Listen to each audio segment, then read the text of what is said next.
allowing people to easily enroll in your vision by being of value to them. When you're a value to them, they'll be of value to you. I want people to be excited and willingly come with me.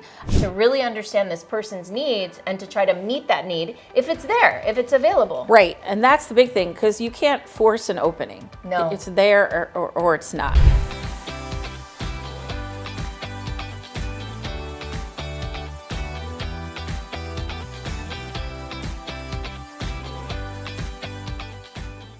Welcome, superstar. Super excited to have you here as I interview my friend, my colleague, my client, Maryanne, influential nonprofit expert extraordinaire. And by the way, something you may not know about Maryanne is that she's known for her love of extra high heels, extra large Diet Cokes, and short karaoke rotations. Yay! And I've seen all of those things.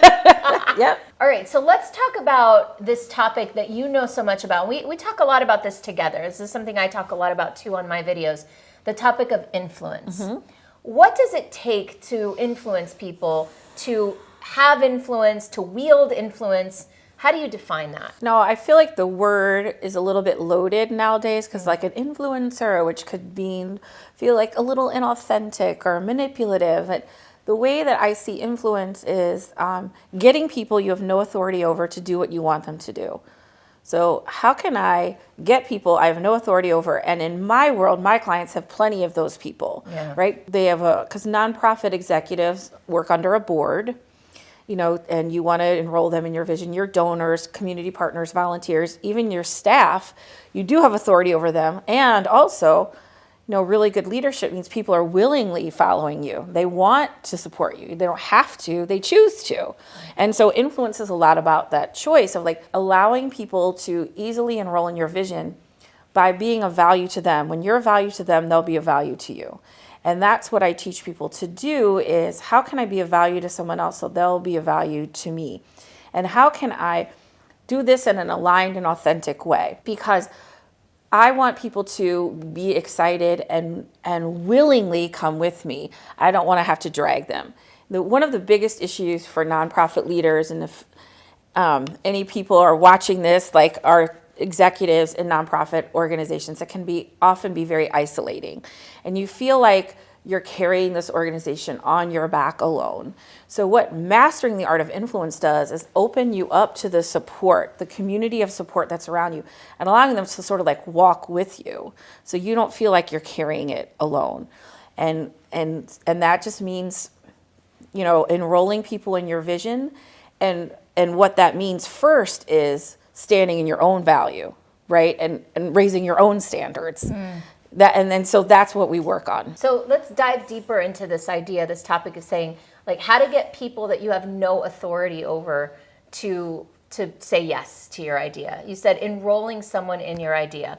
What do you need? What does that take? How does that look? Okay, so really what we're looking for is an opening.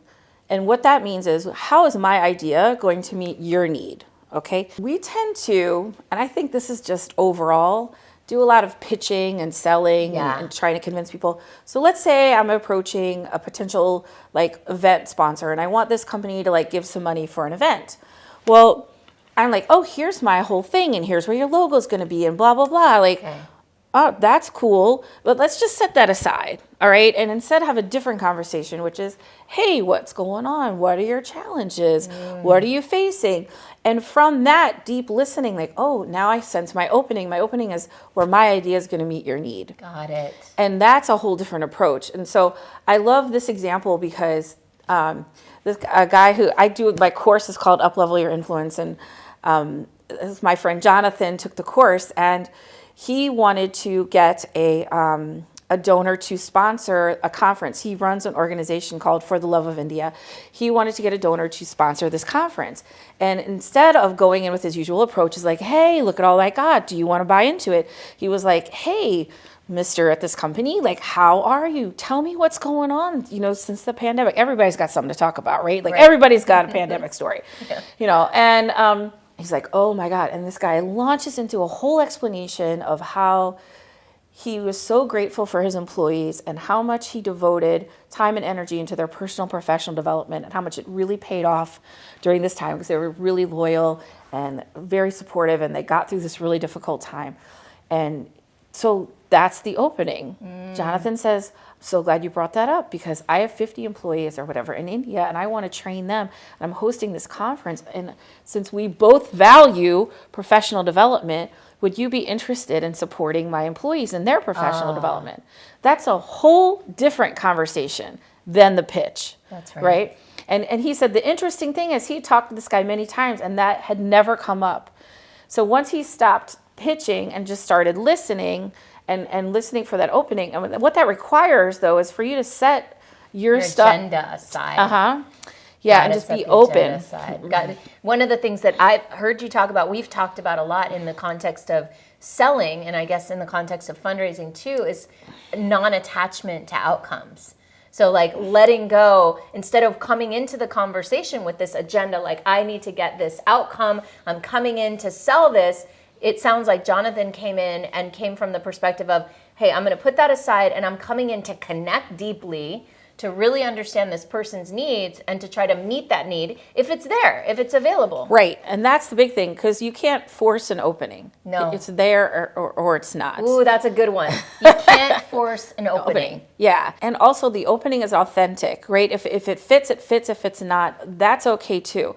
And I think a lot of times in fundraising, we're afraid to let that person go because we're feeling a little scarcity, right? And we want like, oh God, if they don't say yes, what am I going to do? And you want to push it on that person. And here's the magic of this is the less likely you want something, right? The less likely that you want it, the more likely they'll do what you want. So the less pushing, controlling, manipulating, the more likely you are to get the outcome. You're right. Right. And like when I give the decision-making power, and you know this because we both practice this, it looks different, but it's the same theory, is the more I allow you to make the decisions for yourself, the more likely you're going to choose to what I want. But the minute I push something on you, then I get defensive, my brain shuts down, I'm not open to new information. Right. So a lot of what I teach people to do is just help people feel seen and heard, because when you feel seen and heard, you relax. Yeah. When you relax, you're open to what I have to say. Yes. The minute you push and the pressure, that shuts the whole thing down. The barrier comes up, the resistance. Like, don't try to make me do something. And I feel like we can feel that sometimes subconsciously, unconsciously. It may not be like I know what's happening or I'm feeling. It may just be like I'm feeling resistance. I'm not into this, and I don't know why. Yeah. You're just not connected to it. And so when I train people to have these different kinds of conversations, their outcomes just go crazy. Yeah. And like what if you're like, "Oh, I think I'm going to get $5,000 out of this person." What if they would have given 25? Yeah. Right? Like if you would have just listened. Right. And so people will tell you what they need and what they want if you really listen. And again, setting your own agenda aside.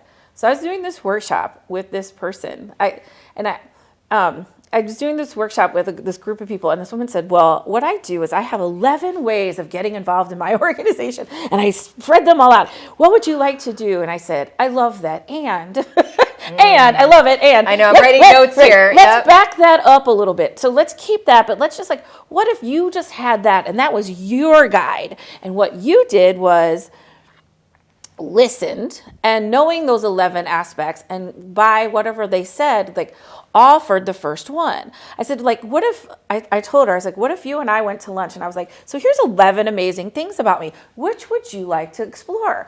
My shoe collection, my karaoke rotation. I was inducted into the Football Hall of Fame. I could tell you all about that. Like, what? Like, no, but that's not how we relate, right? No. Like, we listen for those connections, right? Like, oh, you love that? I love that too. Let's talk about that. And then we build out the relationship. I said, so by listening, you're guiding them. Oh, you're looking for volunteer opportunities. Oh, we have that. I would love to share that. Is that okay if I share a little bit? Yeah, that sounds great. So by not pitching, by just listening and then guiding people into a process and allowing the relationship to grow like that, and like putting the, I don't want to say burden, but I want to say the guidance, the leadership on us instead of that person to choose, like to help guide them through. Because as well as I do, if you give people a choice, they won't choose. Right? Like, I mean, I'm like too many choices, right? Like, oh, I don't know, but could we do that? Let me think about it. Yeah. Let me think about it and get back to you. Yeah. Thank you, Maryanne. That was juicy information, very powerful. If you're curious about learning more, I highly recommend checking out Maryanne's book, Courageous Communication. It's a great book about taking a stand for what you believe in. I can't make you care about something. And that's what makes me sad is like people spend a lot of time trying to make people care. And for all of you, you don't have to make people care. That's not your job. Your job is to find people who share your heart and align with them. Right? Because because like what calls you emotionally, we have a saying, heart, mind, wallet, right?